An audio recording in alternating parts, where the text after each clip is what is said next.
ఈ వీడియోలో డిఎడ్ మొదటి సంవత్సరం ప్రాథమిక స్థాయిలో పూర్వ గణితం, గణిత విద్యా అవగాహనలో ఒక పాఠ్యాంశాన్ని బోధించడం ద్వారా ఆశించే అభ్యసన ఫలితాలను గురించి తెలుసుకుందాం.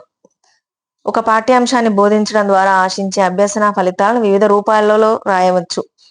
ఉదాహరణకు 3 అంకెల సంఖ్యల సంకలనం అనే పాఠ్యాంశం ద్వారా ఆశించే అభ్యసన ఫలితాలను పరిశీలిద్దాం. సంఖ్యారేఖపై కూడిక సమస్యలను చేయగలరు. కూడిక పరిక్రియలో వివిధ సందర్భాలలో కారణాలు తెలుపుతారు. కూడిక సమస్య సాధన పద్ధతిని వివరించగలరు. 3 అంకెల సంఖ్యల కూడికను సంఖ్యారేఖపై ప్రాతినిధ్యపరుస్తారు. కూడిక సమస్యల ఫలితాలను అంచనా వేయడం ద్వారా సరిచూస్తారు. 3 అంకెల సంఖ్యల సంకలనాన్ని దైనందిన జీవితానికి అనుసంధానం చేస్తారు. 3 అంకెల సంఖ్యల రాత సమస్యలను వివిధ పద్ధతులలో సాధించగలరు. కూడికకు సంబంధించిన నూతన సమస్యలను తయారు చేయగలరు. ఈ విధంగా పిల్లలలో అభివృద్ధి పరచాల్సిన సామర్థ్యాలను, లక్ష్యాలు, స్పష్టీకరణలు, విద్యా ప్రమాణాలు, ఆశించి అభ్యసన ఫలితాలు అని ఏ విధంగా తెలిపినా ఇవన్నీ కూడా ఒకే విధమైన భావాన్ని స్ఫురింపజేస్తాయి. గణితంలోని అంశాలు ఇతర పాఠ్య విషయాలతో పోల్చినప్పుడు గణితానికి కొన్ని ప్రత్యేక లక్షణాలు ఉన్నట్లు అర్థమవుతుంది. గణితంలోని అంశాలను తెలుసుకోవడానికి కింది ఉదాహరణను పరిశీలించండి. ఉదాహరణకు రాము వద్ద 2 చాక్లెట్లు, లత వద్ద 3 చాక్లెట్లు ఉన్నాయి. అయితే వారిద్దరి వద్ద ఉన్న మొత్తం చాక్లెట్లు ఎన్ని? దీనిని గణిత పరిభాషలో 2 + 3 = 5 అని రాస్తాం.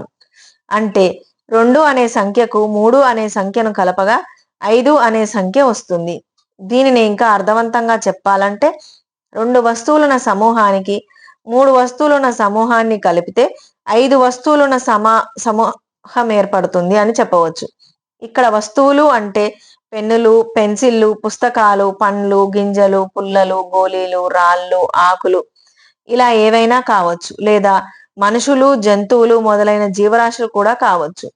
ఇక్కడ నిత్య జీవితంలోని సమస్యకు గణితాన్ని అనుసంధానం చేయడం జరిగింది.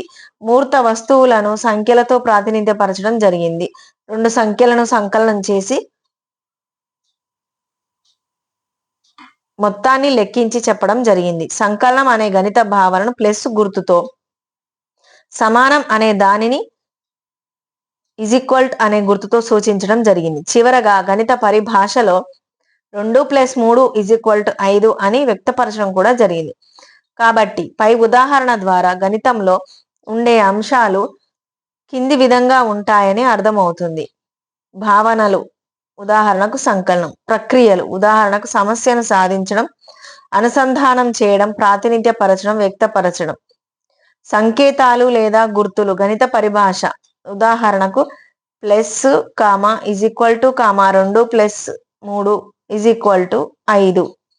భావన పలు రకాల అభ్యసనంలో భావన అనేది ప్రాథమిక అంశం.